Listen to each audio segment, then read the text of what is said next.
पहलगाम आतंकी हमले के बाद जारी तनाव के बीच आज पाकिस्तान की टेंशन बढ़ जाएगी। भारत और फ्रांस के बीच 26 राफाल विमानों की डील होने जा रही है और जानकारी के मुताबिक ये डील 63,000 करोड़ की है। दोपहर में दिल्ली स्थित नौसेना भवन में दोनों देशों के बीच ये समझौता होगा।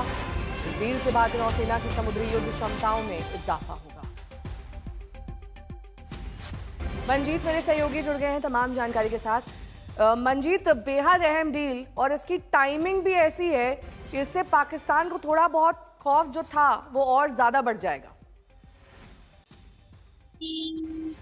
लेकिन नेहा, जब भारतीय वायुसेना के लिए 36 रफाल खरीदे गए थे, उससे पहले पठानकोट जो बालाकोट एयर स्ट्राइक की थी, उस वक्त प्रधानमंत्री मोदी ने कहा था कि भारत के पास अगर रफाल फाइटर लड़ाकू विमान होते तो ज्यादा बेहतर नतीजे हो सकते थे। और अब जिस वक्त जब पहलगाम आतंकी हमला हुआ है और उसको लेकर भारत की सैन्य तैयारियां चल रही हैं, ऐसे वक्त में फ्रांस के साथ भारतीय नौसेना के लिए 26 जो रफाल मरीन वर्जन है, यानी कि रफाल एम, वो खरीदे जाने का आज जो सौदा है वो आधिकारिक तौर पर होगा। फ्रांस के जो अम्बेसडर भारत में हैं वो मौजूद होंगे, भारत के रक्षा सचिव होंगे, और उसके बाद 26 जो सबसे आधुनिक लड़ाकू विमान है रफाल मरीन, वो खरीदे जाएंगे।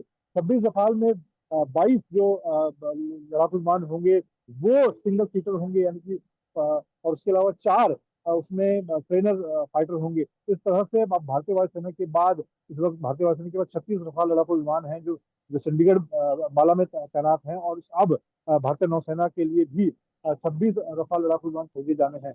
तो निश्चित तौर पर न सिर्फ हवाई मोर्चे पर बल्कि नौसेना के जो विमान वाहक युद्धपोत हैं, दोनों पर आने वाले दिनों में रफाल जो लड़ाकू विमान हैं वो तैनात होंगे। तो पाकिस्तान के लिए समुद्री और जो हवाई मोर्चा है, दोनों पर एक तरह की बड़ी परेशानी होगी। और इस वक्त जब ठीक है। पाकिस्तान इस बात का इंतजार कर रहा है, उसकी सेना हाई अलर्ट पर है, भारतीय पाकिस्तानी वायुसेना को हाई अलर्ट पर रखा गया है। ऐसे में ये जो आज ठीक है। जब दोनों देशों के बीच, फ्रांस और भारत के बीच रफाल लड़ाकू विमानों का सौदा होगा, तो पाकिस्तान का जो तनाव है ठीक वो है। और कई गुना बढ़ जाएगा। ठीक है, बहुत बहुत शुक्रिया इस तमाम जानकारी के लिए आपका।